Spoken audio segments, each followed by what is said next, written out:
Well, hello and welcome to another episode of the Moviegoers Society. I'm Sean Tajipour, the Mayor of Nerdtropolis, and joining me as always is my awesome co-host Drew Munhausen, the professional media and movie mastermind himself. I feel like it's been a while, Drew, since we've done one of these, but I don't know. Time has flown. October flew by. I think that is what it is, and November it's trucking along. It's not too bad, right? Yeah, I feel like my movie intake has started to pick up. Just October was I feel like October is usually a pretty good month for movies, and this past October was like a little up and down. Some movies I really liked, but just it didn't seem like there was a whole lot to pick from, and I feel like November is really ramping up. Yeah, I feel like this year the release schedules has been kind of wonky. A lot of great movies, but with our placement on the release schedule has been kind of odd. hmm Uh, a couple of things that come to mind is obviously getting into it, but also Tron, maybe a summer flick, right? And then you have Five Nights at Freddy's coming out in December. Maybe that should have been in October. Uh, and we'll get into this film because I got some thoughts on that too. I also think, what we're about to talk about is kind of oddly released. But tonight we are diving into Predator Badlands. Just tore up the box office, directed by Dan Trachtenberg, the mind behind one of my favorite films, actually, 10 Cloverfield Lane. I actually like this Cloverfield series, and I remember seeing the first one, but I thought his was just brilliant. I actually liked it, and he did Prey, and then what is it, Killers of Killers? That's the one. Admittedly I haven't seen Predator: Killer of Killers, the animated one. I believe that's on Hulu and Disney Plus. Yeah. I've seen a little bit of it, but I haven't got into it. Lately for me, Drew, I'm gonna say it's hard for me to get into back to some of this adult animation, like talking about Marvel Zombies. I didn't get to really finish What If. Some of the stuff targeted towards us, I don't know where I stand with it. Yeah, that's what Yeah, I it's kind am. of ironic that I sit here and I'm like, October kind of weird for movies, and the only real I feel like big horror release in October was Black Phone 2. They got like a wide release and everything. But then I'm in the same boat as you. I'm like, didn't touch Marvel Zombies. I haven't. There's stuff I could have been watching, I guess, but no, I just didn't touch it. That was one, and then the Wakanda one I got a little bit into. But I think we need to save that conversation because I think that's MCU based of why I'm not watching them. But Drew, I do have a question for you. Last time you caught a press screening at that Regal Greenway Grand. I'll tell you about the most memorable one.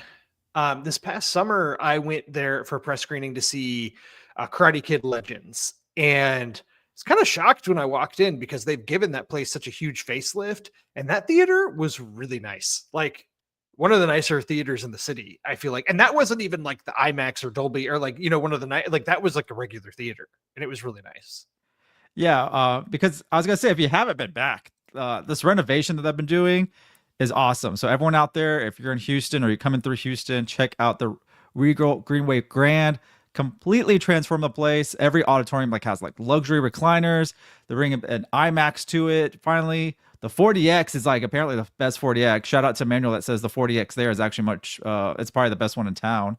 It's just a lot going on there. They really facelift inside, a little bit outside. The RPX kind of redone. Screen X added. I mean, there's so much. Honestly, hands down, probably the best place to watch a movie in Houston right now. So definitely check out, Regal Greenway Grand. Must go place if you're a film fanatic and a moviegoer like us. So I had to definitely talk about that. It's definitely a next level theater, 100%. Drew, before we jump into this film, it is almost the holidays, can we say? Yeah, we're in the holiday season. I think we can definitely say that. Because in I admittedly two have not put up my tree yet, my Christmas tree, Oh, but someone's coming after you because I was gonna say in 2 days, the Grinch, how the Grinch Stole Christmas 25th anniversary edition is coming, 4K edition. Look at that, that's beautiful. I saw it's Uh, coming back to theaters too, and was considering taking my 5-year-old. We'll see. you should experience that. But yeah, shout out to Universal for sending me this awesome. I love the green on top. I just love that. Yeah, that's For great. 25th anniversary edition. It's gonna be available November 11th, and yeah, this is a family tradition film for us, and can't go wrong with Jim Carrey and the Grinch. And they just had like a little Oh, what's her name? What's the young girl's name that's all grown up? I keep forgetting she's a rock star now. Taylor Mumson. They were reunited at the Rock and Roll Hall of Fame thing. So that was really cool because I guess both of them were inducting Soundgarden. It's a little I fun did fact. see those press photos. It's pretty cool. I will say this: watching it though, there were some sound issues to start the show. Like the microphone wasn't working, or it was working, but it wasn't working for television, and like there's no audio. Disney Plus, please step up when you do these live events. Like that's not good. That you can only hear vocals. There's no drums. It's just so weird. But anywho, Drew, the weekend, man, Predator Badlands became the apex predator at the box office with $40 million domestic debut. That sets a franchise record at the Thrones Alien versus Predator, 38 million opening from Wow. 2004. So it is the best Predator opening. Are you shocked by that? No, actually I'm not. I feel like the trailers for this looked cool. The timing has been as decent. Like, I mean, regardless of when in the year, at least it's like kind of a clear runway right now. I feel like if you were going to go see something this weekend, this is what you went to see.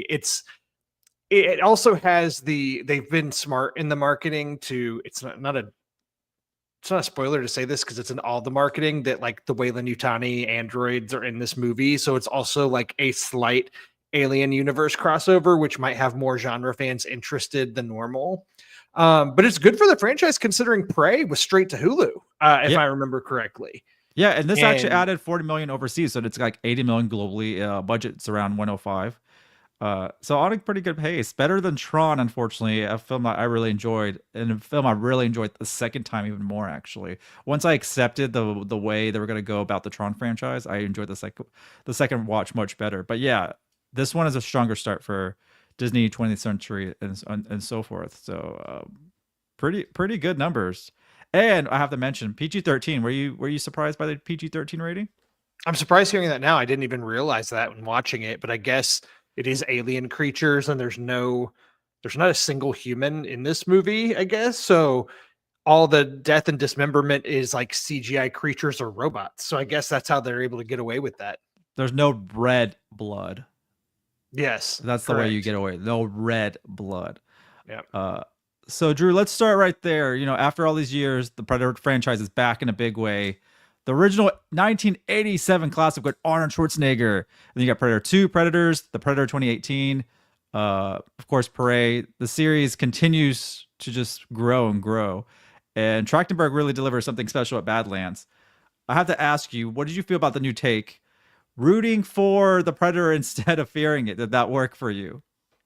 Kind of two minds about it. I think at first when I sat down to watch the movie, knowing that going into it and the movie started up, I kind of found myself thinking, I don't know if I'm going to be able to get behind this. Like, I'm going to watch this movie, but like, am I really going to be able to root for this character? And I'd say pretty quickly, the answer is yes. They do a good job of setting up how he is, essentially the runt of his family, I guess, so to speak. And so, as humans, it's a natural instinct, I think, to want to root for the underdog, and he's clearly an underdog, and so I think that worked. I think now stepping away from this movie, what it raises for me is, are we able to go back? Um, if you look at the franchise, we've done a lot, from Predator and Predator 2, Predators and the Predator have all experimented, and even in Prey, have all experimented in different ways and different settings to make the Predator alien the antagonist. And Prey, most recently, I think was really successful. That was a great take on it. And do kind of feel like they've maybe exhausted a lot of the options. Like, how do you do it again? Or what setting do you do next? And now going in this direction where the Predator now becomes the protagonist, I enjoyed this movie, and I think that premise worked well. But is there now a way to go backwards where the Predator becomes the antagonist again, or do we move forward with this franchise with the Predator as the protagonist in all the stories moving forward? Again, I haven't seen Killer of Killers, the animated film. I don't know if the Predator in that is the protagonist or Well, not. I there's know like three nothing about stories, it. I believe. It's like an anthology, and I think that's Okay. one of the reasons I haven't sat down to watch it. But also Trachtenberg said that this takes place in it's like the furthest futuristic timeline. Like it's so ahead of all the other films, maybe Alien or Predator. It's so far forward, apparently, and this this movie really humanizes the Predator, Hmm. a new perspective. And what's really strange about it, it's not a creature feature at all. It's an emotionally character driven movie. And the fact that it's PG-13 is still, I'm like kind of just shocked about. But I really think that's what helps the box office numbers. And now you're letting a new type of fan base or generation enjoy these films where the parents will take the kids, not worry about much, and just introduce the Predator to a whole new age range that you did. Now you're gonna see Halloween, but you already saw it a couple of times. Did you just see like some of the little kids start cosplaying and dressing as Halloween as a Predator, which is kind of cool. But like now Hmm. you're gonna have more of that, I think, next year for Halloween and so forth. Did you like the emotional part of this film, or did that kind of stray too far away from what we're used to in the franchise, and it's just like a weird little shift for you? No, because I think it's pretty straightforward. It doesn't try to do anything too abstract, so I think that it's simple enough to get behind. I don't know if you're referring to the familial aspect of it and the main character, who I guess is Deck. You know, I if you're talking about the drama between him and his family, or if you're talking more about the relationship between him and Thea, the I think all of it, honestly. But what really stood out, I mean, you did mention this, is how it does connect Alien, the world of Alien and Predator, so subtly, like such in a microscopic cell, like so small, but it works. There's only a couple of reasons, like the name, and then also the synthetics. And people are saying that you could put Blade Runner into this world. Does that work? Does that work timeline wise? Could Blade Runner work in this world with I Alien and don't Predator? know. I feel I've like heard. Have you heard that the before? no, I haven't, and I don't know because I feel like there's so much of the drama, like whether people are synthetic or not in the Blade Runner franchise, and if they're aware of the fact that they are or not. And within Alien, I feel like all the androids and synthetics are fully aware that they are. And I think if you start putting that into it, it's going to make everything. It's going to make you have to reevaluate everything. I do think that if you look at the two franchises, I wasn't expecting to go here now, but I guess like we're kind of on the topic, so I'll say this with say what you will about the Disney, the acquisition of Fox by Disney and all the properties. Alien and Predator, I guess you have to give a little bit of credit because I thought Alien Romulus was pretty good. It was a movie I enjoyed, and you have the Alien Earth FX Yeah, series I was gonna say that. Like on we didn't even Hulu. mention that, which is great. And I need to go finish that halfway now, because it does focus on synthetics. But yeah, I go ahead. enjoyed I enjoyed that show, and I do feel like overall the reception to that show was positive. So you have the Alien franchise, despite a history of ups and downs, I feel like in a pretty good place right now. And now you have Dan Trachtenberg, who's done 3 Predator movies and that have been released in the past three plus years. So you have a steady hand guiding that franchise and a slow integration kind of into the Alien universe with the Wayland Yutani androids. So it's an interesting place to be in where you have these two pretty popular sci-fi franchises that are both in a decent spot after having years of ups and downs, and you're slowly finding a way to merge them. It makes me think that, like, not that I'm trying to give too much credit because corporations and IP like notoriously can be planned badly, or things can be in a great spot and quickly go downhill, but it almost feels like they have a plan, and I'm interested to see where they go. And Dan Trachtenberg obviously is like kind of shepherding the Predator franchise right now, and it seems like this obviously means a whole lot to him. So I'd be interested to see what's next for the franchise. Yeah, it's kind of odd how much we've gotten so much Alien and Predator the past 3 years. A lot. More than I would have ever expected, how much love those franchises are getting. And I'm like, why can't we put this much care and love into the other IPs that Disney's operating?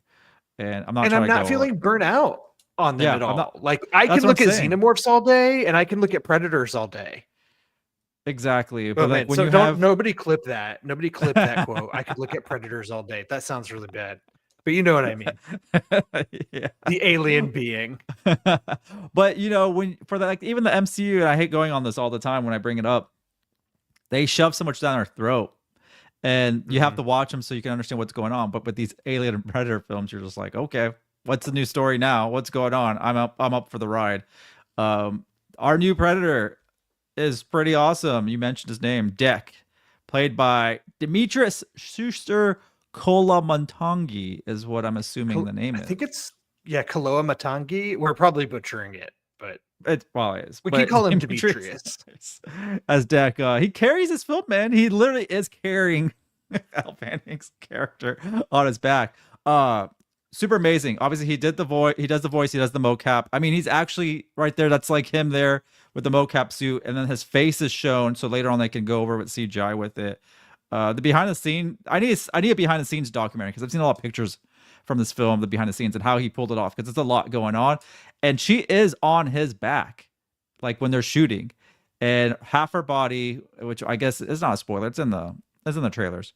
So she's missing half her body, and in the behind the scenes photo, she's literally just on her back, and then the green cloth to CGI out is just like draped on her waist below. It is pretty wild that how they're filming that, because this is like I have to say it's like a buddy cop film, right?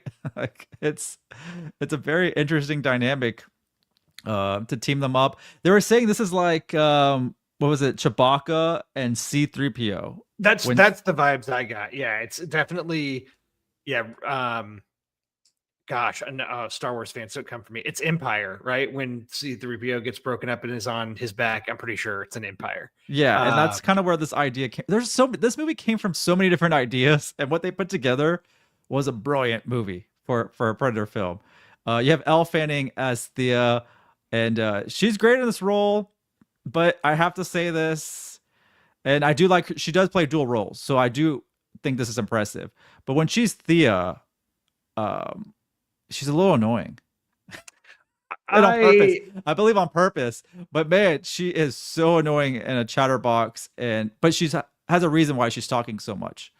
Yeah, you're not wrong. I felt this too. It almost felt like a little too cheery, over the top. But I understand that you're also trying to differentiate the androids clearly. And that's not to say anything from of Elle Fanning as a performer, because I actually really like her. You know, we just saw her in A Complete Unknown last year, which I know was one of your favorite movies. Was it your number one of the year? It was up there for you. I don't was it my number one? Man, time flies. It was up I there. It's can't my remember, top 5. but I know we both liked it, but you really liked I it. did really And she's like really good in that. And so like I think she's a really good performer, but in this, she is definitely, now granted, this is a sci-fi franchise movie, so like I'm not really gonna criticize the performance too much, but like she's a little bit cheesing it up a little bit, I'd say. But on It's purpose. kind of There's a hammy. reason behind it. There's also a scene where she's riding on his back, but reverse, kind of like piggyback. And he gets tired of her talking kind of in his ear. And that's why he reverses her like that too. Did you not remember? I don't know if you caught that scene, but there's a scene where he's like annoyed by it too. And he's like, okay, now you can talk. You're facing the opposite way. But I thought she's great. What's her other character's name? What's the sister's name? Tessa. Tessa. So you got Tessa in the dual role, really awesome. I really liked it. But did you think they had a chemistry together? I really thought they did. But did you think the two of them, not talking Tessa and Thea, but Deck and Thea, what do you feel about their chemistry and what they were building throughout the story? Yes, I'd say it works. And, you know, there's multiple times early on where Deck refers to Thea as a tool, that you were a tool, you're a robot, and you're helping me do these things because you were a tool. And by the end, clearly it has evolved to be more than that. Yeah, that is true. And we don't want to get into spoilers. We want you to go watch this movie. I will say this. Being on X is the worst thing ever because there's so much negativity on it over nothing. And there's a lot of these fan people, whatever they are, complaining about this movie for many reasons that they haven't even seen it. I have not been a part of that social media sphere, so I don't even know what people are saying. I guess it doesn't surprise me to hear that, but like this movie's good. So yeah, but if you've know. seen it and don't like it, you are welcome to have that opinion. And please tell people that you didn't like it, but you saw it. For those that say, I'm not going to see it because of this, this, and this, doesn't make any sense. Watch the movie, make your own decisions, stop with this ranting without seeing a film. We need to get rid of that because that's all my feed was. It was weird. I've never seen my feed just chalked up with all that stuff of people talking mess about the film and then they have not seen it 100% because the things they were complaining about never happened.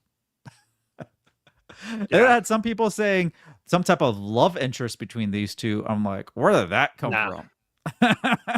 No. I have to say that. It's wild. Let's talk about visual and sound. I actually caught this in Dolby, and the Dolby was cranked to 11. I'm not going to lie. A little too loud maybe for whatever they had set up there.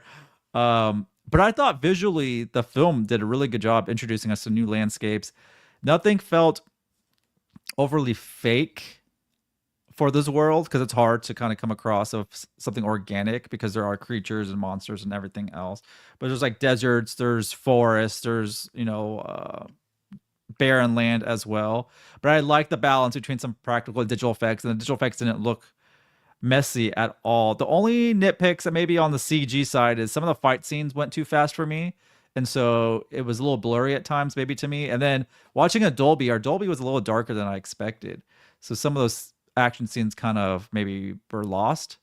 But the sound mix was intense, I thought, when they did crank it to 11. So Drew, from a technical standpoint, the cinematography, the sound design, the score, what do you think about this film? How does it do on that? I saw it in IMAX. And you saw it in IMAX? This is the first time Drew has seen it in IMAX and it's making me feel bad that I didn't see it in IMAX. I did. You went and saw it in IMAX. Oh, I'm jealous now. Oh, so the sound was booming. It looked really good. I had a really good theatrical experience for this movie, so that's a plus. And then I think to your point just about the visuals, it's to the movie's advantage that it all takes place on a fictional alien planet, and it's constantly introducing things. It's like, this is obviously not a place you want to be. Everything about this planet is deadly. Even the grass is razor blades. Like there's just, you can't take a step on this place without being in danger somehow. And so there's constantly new threats being introduced and animals and creatures, and most of the world is CG, but it all works because it all is. Like there are practical effects, like you said. I think that the Predator makeup itself is so well done. Like at times, I think you can tell the mouth moving, the mandibles are CG, but at other times they're practical. And sometimes it's blended so well that I found myself wondering, was it real in that scene or was it not? And it's like, when you're wondering that about the main character, you're not questioning as much about the character being set against a CG backdrop where, the foliage or the animals or whatever are CG. So it all works. It's almost like watching one of those live action Disney movies, like The Lion King, where it's quote live action, but it's all CG. It's like kind of in the same vein of that, but you do have actual practical characters here moving around. Yeah. I mean, I want to see like a documentary how they made this, because it looks. And I saw on Disney Plus they just added like a 4-minute long special with some behind the scenes stuff. I haven't checked it out yet, but I want to, because I do want to see some of the production of this and how they did it. Yeah, because I thought it was very interesting how you have some human, you have the human character, not human characters, but the actors, right? And just how it all worked out and what's real and what's fake, because it's kind of hard to tell. Because there's a lot going on and on this planet. Obviously, majority is fake, but I'm saying I want to see the practical sets. What are they using? What parts are they adding later on, and so forth? So, I think it's like visually the best Predator film we've ever gotten, probably. For you, where does this movie stand throughout the whole franchise? I mean, it's top 3, but I feel like there's there's only 7 movies. But like, I think for me, the John McTiernan directed Predator with Arnold is like always going to be number 1, because I've seen it so many times. I have the nostalgia for it. So like it's going to be hard to unseat that, but up until now, Prey was the only one that I'd be like is good, other than the original, and or is like truly good.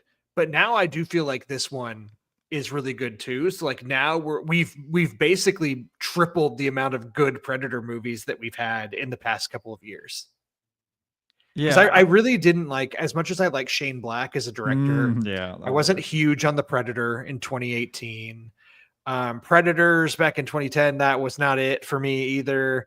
Predator 2, do think some people might have some nostalgia for, but it's not my favorite.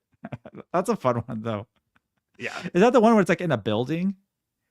Yeah, it's like in In the city, right? yes. Okay. I remember seeing that. Maybe when it was on back in the With day when it Danny was on, Glover. yeah.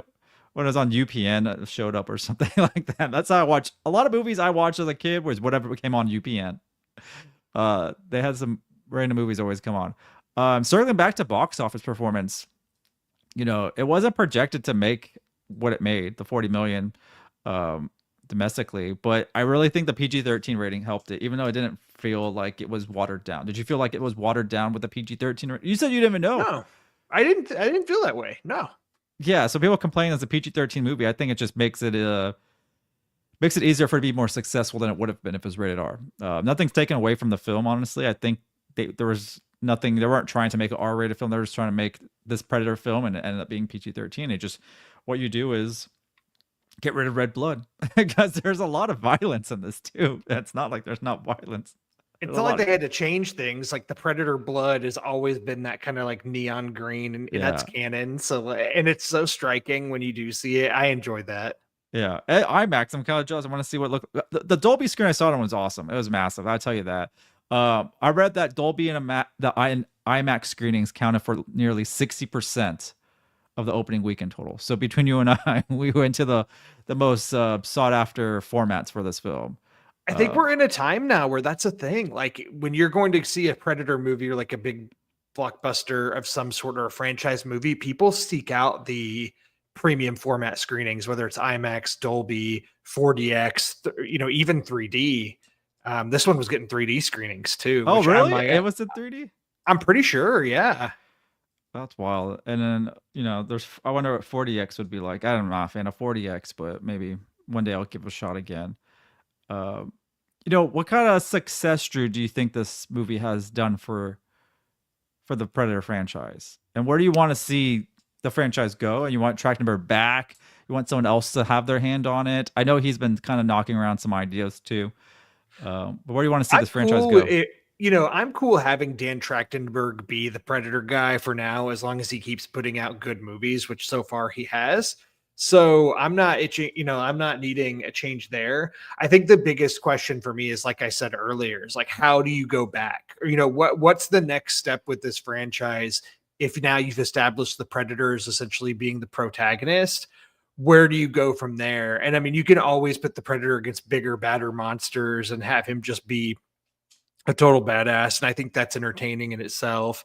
I do think it's interesting that this franchise that's been around since the late 80s is like still kicking now in the 2020s and getting new entries that are like some of the best entries of the franchise to a date. movie that started with Jean-Claude Van Damme. A movie that started with Jean-Claude Van Damme in the suit.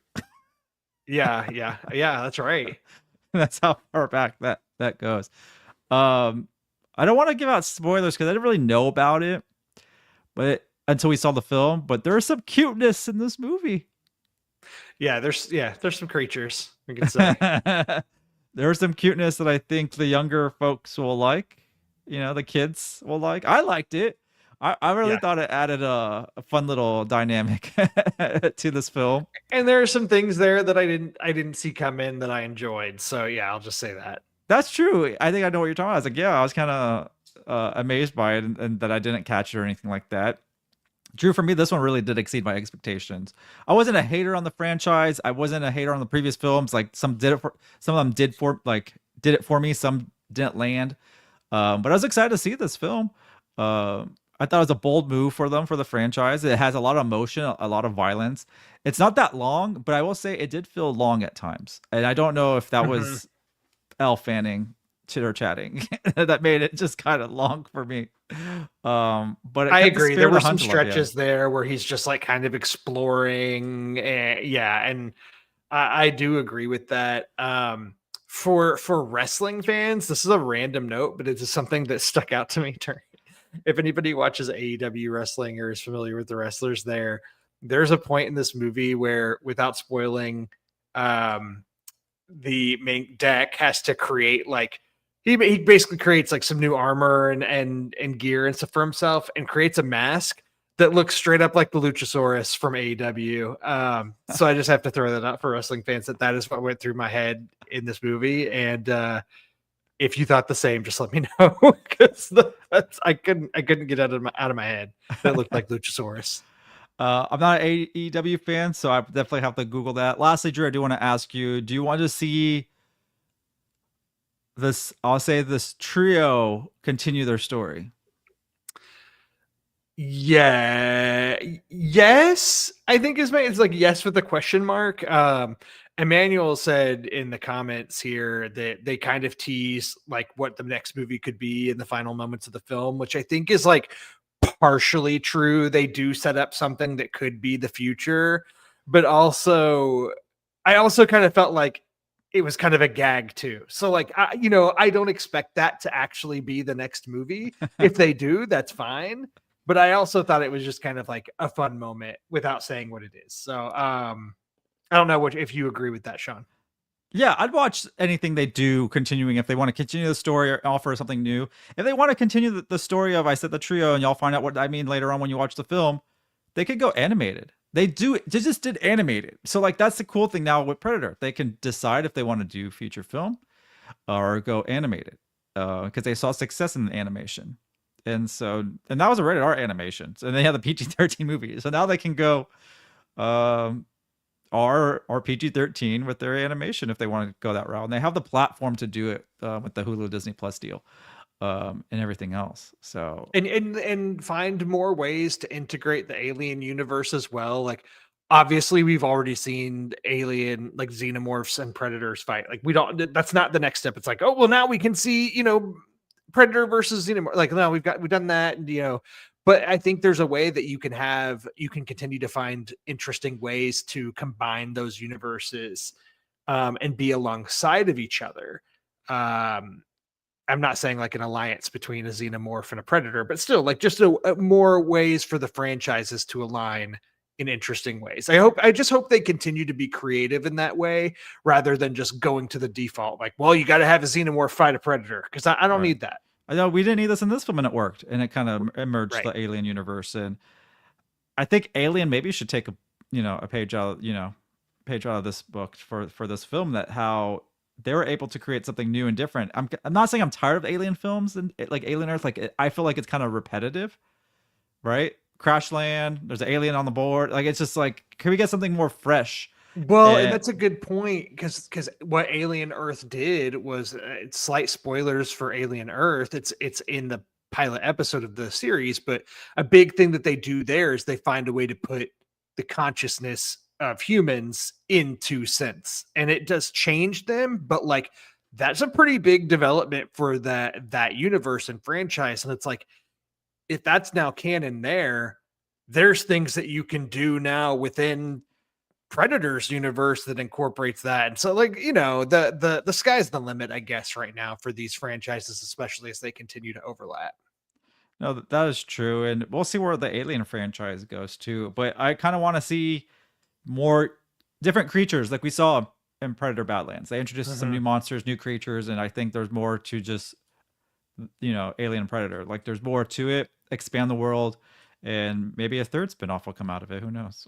And you can add more to the family dynamics too, like the kind of the rituals and coming of age and things of like the predator creatures. We know now that they have to do like this big hunt and bring back a trophy to be But I essentially wonder if that's elevated only in their certain ones their that do clan. that stuff, right?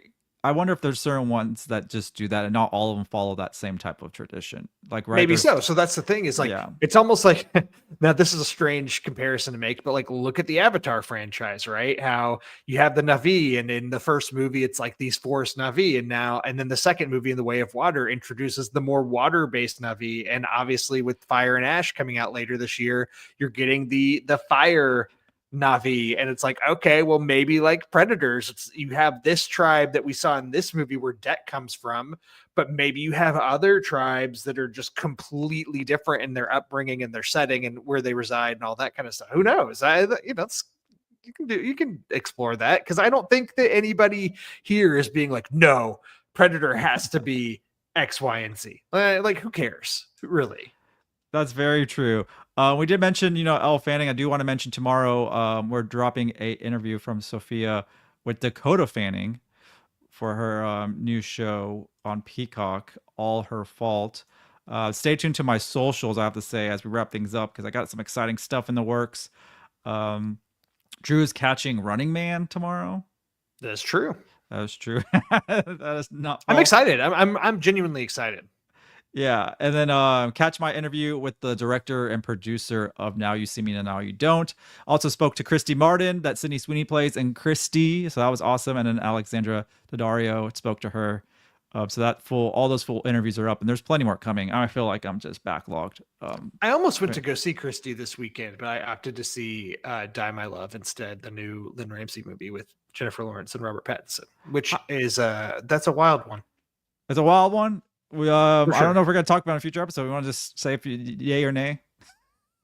I'll say yay, but Okay. this movie got a D+ cinema score. I saw I think that. I've never seen that score as of lately, or even in the last few years. I don't know what films can get that score. It's wild. If you've seen Lynn Ramsey movies in the past, they're notoriously not like warm and fuzzy by any means. And this movie kind of explores motherhood postpartum and what happens there. And I think the thing to say about it is that Jennifer Lawrence's performance in the movie is like pretty great. She's really, really good in it. Yeah. So I think it's worth seeing for that, but this is not a movie that it doesn't even have a plot in a conventional way. It's almost more of like a series of vignettes or moments that some seem kind of out of order. Okay. So there's not much about the movie that's traditionally told. So it could be frustrating for those that just maybe want to see like a more narrative driven film. It's not that. So I think this is a movie that you have to go in kind of managing your expectations, which is why it probably got the low cinema score, because you're gauging the everyday moviegoer coming out of the theater on their base reactions. And like, this is not a movie to be a crowd pleaser by any means, but I thought that the Jennifer Lawrence performance of it all was really great. Well, that's interesting. Well, if you're not interested in that, Predator Badlands. If you totally different. Like, crazy to even talk about those two movies in the same episode because they're so wildly different. That's funny. If you catch Predator Badlands, let us know the format you saw it in: IMAX, Dolby, 40X, anything, and then just stay tuned for what we got next. But that wraps up this week's episode of the Moviegoers Society. Don't forget to follow Drew and I on Letterboxd. Check out our full written reviews on nerdtropolis.com. We got tons going on social, so do keep up with us there. But once again, I'm Sean Tajipour, the mayor of Nerdtropolis. And I'm Drew Munhausen, the professional media and movie mastermind. And we'll see you at the movie.